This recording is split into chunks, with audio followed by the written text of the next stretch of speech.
마이크 테스트. 안녕하세요, 마테입니다. 오늘은 뭔가 새로운 느낌으로 영상을 촬영해보려고 합니다. 그냥 조잘조잘 이야기하는 그런 영상을 만들어 볼 건데, 사실 앞서 한번 찍었다가 마이크 녹음이 안 돼가지고 다시 찍고 있는 거예요. 열받는다. 자, 아무튼 오늘 무슨 얘기를 해볼 거냐면, 제가 드디어 한국에 도착을 했잖아요. 전 지금 한국이고요. 하지만 서울은 아닙니다. 서울을 벗어난 외곽에 나와 있어요. 제가 아직 서울에 집을 못 구했거든요. 그래서 잠시 신세를 지고 있는데, 근데 제가 뭔가 징크스가 있는지 거처를 옮길 때마다 좀 골골 앓아 누워요. 제가 베트남에 갔을 때도 한번 아팠거든요. 근데 이번에 한국 들어와서 또 몸살이 난 거야. 근데 그럴 만도 한 게, 사실 베트남에서 이사 준비를 진짜 단 며칠 만에 다 끝내고 한국으로 들어온 거잖아요. 근데 나는 아프면 아파야 되는 줄 알았다? 근데 또 제가 아는 언니한테 들어보니까 요즘 한국 그 현대인들은 몸살이 났을 때 그 몸살 그 링거를 맞는다면서, 몸살 수액. 근데 전 몰랐어요. 그래서 맞으러 갔는데 맞자마자 오한이 싹 없어지긴 하더라고.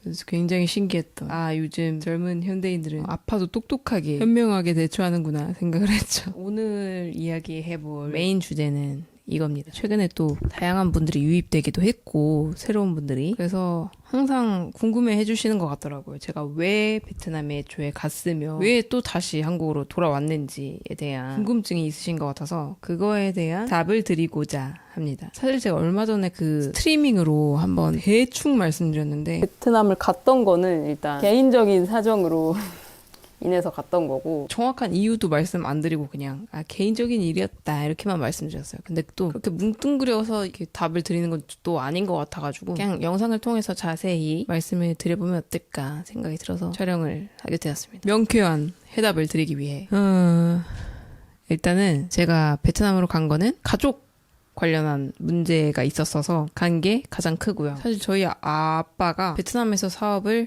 굉장히 오래 전부터 하셨어요. 진짜 수십 년 전부터. 그래서 그때 당시에는 아빠만 이제 베트남 이렇게 왔다 갔다 하셨고, 엄마, 저 언니는 이제 한국에 계속 있었던, 기본적으로 저희 모든 가족이 한국에 있었던 거죠. 그랬는데 한 2015년에 우리 다 같이 베트남으로 이민을 가야겠다 이런 의견이 나왔어요. 그래서 다 같이 베트남으로 이주를 하게 됐는데, 사실 그때 굉장히 갑작스럽게 이뤄졌고, 하지만 조금 설레었던 왜냐면 제가 뭐 해외를 많이 다녀본 경험도 없고 해서 해외를 나가서 살아야 한다 이런 거 자체가 저한테는 약간 좀 신남으로 다가왔어요. 약간 설렜었어 그때. 근데 문제는 가서 시작이 됩니다. 근데 막상 갔는데, 그때 당시에 저희가 살았던 동네는 제가 얼마 전에 떠나왔던 그런 그 타오디엔처럼 막 외국인도 많고 뭔가 재밌는 요소들이 많은 그런 지역이 아니었어요. 완전히 달랐고, 그냥 그 산업단지 있잖아, 완전 공장단지만 이렇게 있는, 저희 아빠가 회사가 있다 보니까 회사 근처로 이사를 했거든요. 그 근처에 뭐 몰이 있다던가 뭐 영화관이 있다던가 뭔가 문화생활을 할 만한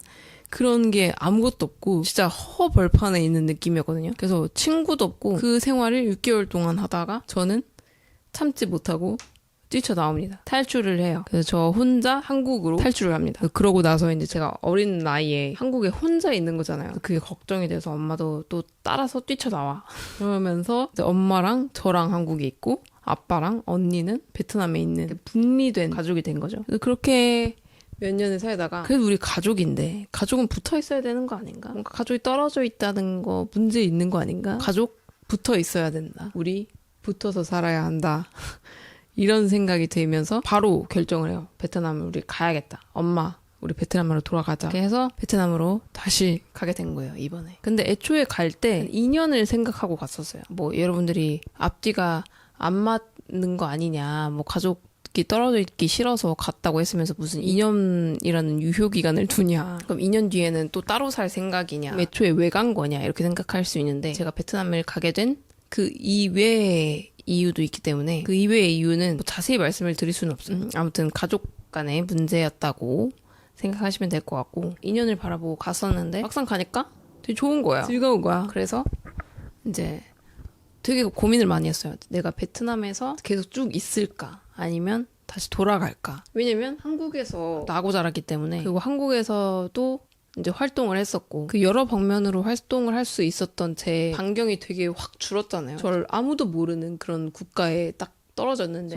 아예 다른 일을 여기서 시작해볼까 하는 생각도 있었어요. 거기서 뭔가 계속 있고 싶은 마음도 있었으니까. 근데 그런 생각을 하고 있던 와중에 어떠한 사건이 또 터지면서 제가 뭐 더 이상 베트남에 있지 않아도 될 것 같다는 어떤 상황이 생겼고, 제 커리어적인 부분에서도 가지 않을 이유가 없잖아요. 저는 베트남에 있는 것보다 한국에 가 있는 게 할 수 있는 일도 많고, 그래서 결론적으로 한국행을 선택을 했죠. 그렇습니다. 그게 이유예요. 지금은 저 혼자 한국에 들어와 있는 상태고요. 이제 가족 없이 저 혼자 이제 살 길을 찾아야 하는 그런 상황입니다. 그리고 약간 종종 여러분들이 한국으로 돌아왔는데 은근히 한국에서 적응이 안 되는 부분이 있냐라는 질문을 주셔가지고 그거에 대해서 또 이야기를 해보자면 몇 가지가 있어요. 또 이런 얘기를 하면은 뭐 너가 뭐 수십 년을 해외에서 살다 온 것도 아닌데 뭐 이렇게 생각하실 수도 있는데, 그래서 더 신기한 거야. 그냥 딱 제가 한국에서의 부재였던 기간은 3년이에요. 그런데도 중간중간 한국 들어올 때마다 느꼈던 점들을 말씀을 드리자면, 일단 첫 번째, 키오스크. 사실 키오스크가 한국에서 이렇게까지 대중화되는 게 사실 몇 년 안 됐잖아요. 근데 그 몇 년 사이에 한국인은 다 이제 적응을 했겠죠. 근데 저는 중간에 한국을 갔을 때 그냥 무조건 그냥 딱 가게 들어가면 점원이 보인다. 그럼 그냥 직진 저랑 함께한 그 지인들이 야야야 이리 와 여기서 주문하는 거야.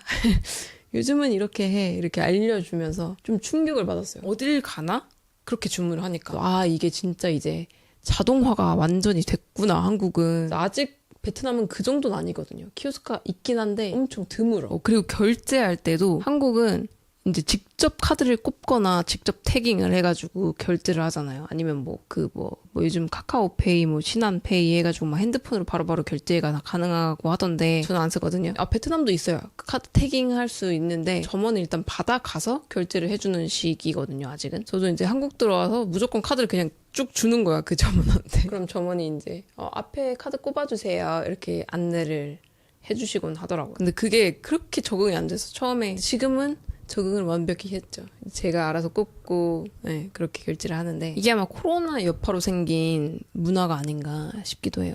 그리고 그 점원들의 태도, 특히 약간 공공기관, 약간 동사무소, 우체국 이런 데 가면은 그 사람들이 그 약간 영혼이 없어. 약간 말도 웅얼웅얼 해가지고 뭔 말인지 못 알아듣겠어. 그래서 약간 그런 차가운 응대? 베트남도 약간 사바사긴 한데 그래도 대부분은 좀 되게 환영하는 식의 그런 응대를 한단 말이에요. 손님이 오면. 뭔가 한국은 조금 냉소적인 그런 부분이 있어가지고 약간 좀 슬퍼지는 그런 부분이 있습니다. 그리고 소음, 공기의 질, 그리고 수질. 제가 베트남 살이 1년 차까지만 해도 베트남의 그런 소음, 오토바이 그 매연, 그리고 그 석회수, 안 좋은 수질 이런 것들에 대해서 그냥 이것도 베트남의 일부구나. 정말 매력 있는 나라다. 이렇게 생각을 했어. 콩깍지가 완전히 쓰여가지고. 그래가지고 그냥 잘 버텼단 말이에요. 근데 이제 피부가 항상 뭐 좋을 일이 별로 없었고, 그리고 그런 소음을 듣는 것도 약간 오히려 활기라고 생각을 했어. 이 도시의 소음? 이 도시는 살아있는 거구나.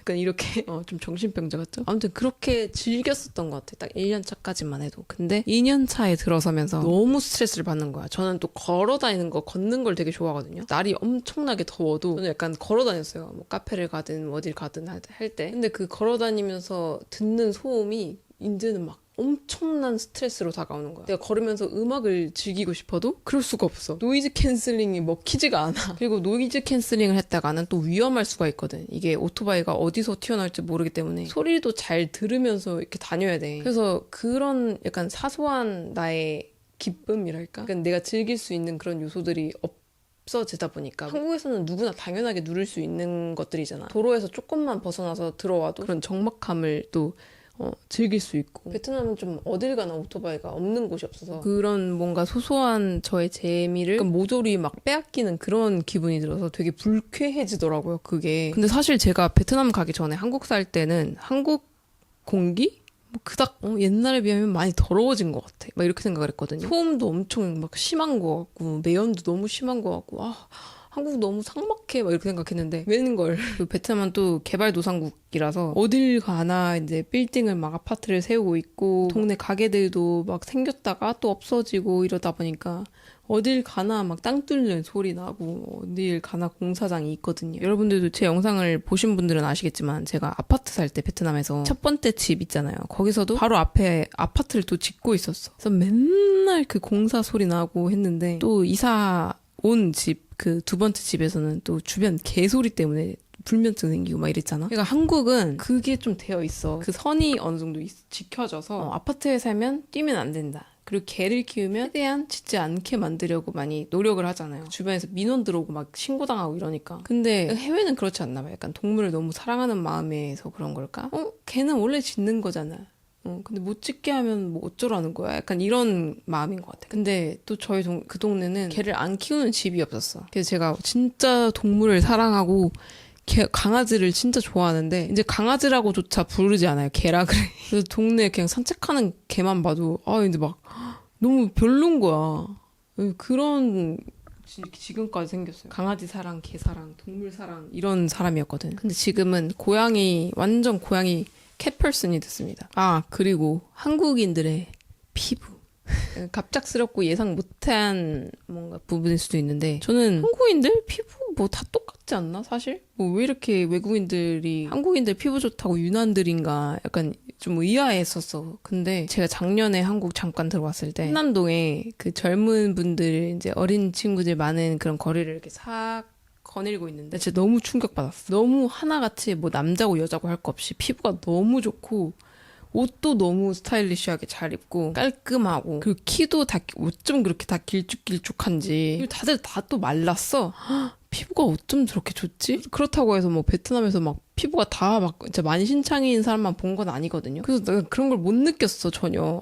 역시 한국인들의 피부가 좋군 이런 생각도 전혀 못했어. 근데 베트남에서 이제 잘 적응하고 융화가 된 상태에서 한국을 딱 가니까 차이를 딱 느끼겠는 거야. 반면에 저는 진짜 베트남의 그 뜨거운 그 자외선 햇빛 그 한국이랑 그 햇빛의 그 농도가 다르거든요. 그래서 맨날 뭐 태닝도 한다고 맨날 밖에서 햇빛도 많이 받고 하다 보니까 피부 막 엄청 푸석푸석해져 있고 날씨가 또 덥다 보니까 피부가 진짜 많이 망가졌거든요. 그리고 살도 많이 쪘었고 베트남에 갔을 때 제가 워낙에 베트남 음식이 잘 맞기도 하지만 베트남은 좀 다들 한체구해요. 그게 키가 크든 작든 제가 있던 동네는 이제 외국인들도 많고 하던 동네라서 오히려 저는 키가 이제 작은 데다가 마르기까지 하면은 진짜 사람이 좀 보잘것이 없어 보여. 뭐랄까 존재감이 없어 보인다고 해야 되나? 그래서 제가 베트남에 있을 때는 살을 어느 정도 찌우고 운동을 해서 탄탄통통한 몸매를 만드는 거를 그런 스타일을 좀 더 선호했던 것 같아. 근데 한국에 오니까 다 늘씬늘씬 길쭉길쭉 피부는 또 도자기야. 그래서 베트남에 있을 때는 좀 말라야 한다, 날씬해야 한다 뭐 이런 강박에서 좀 벗어날 수 있었는데 그 충격이 왔을 때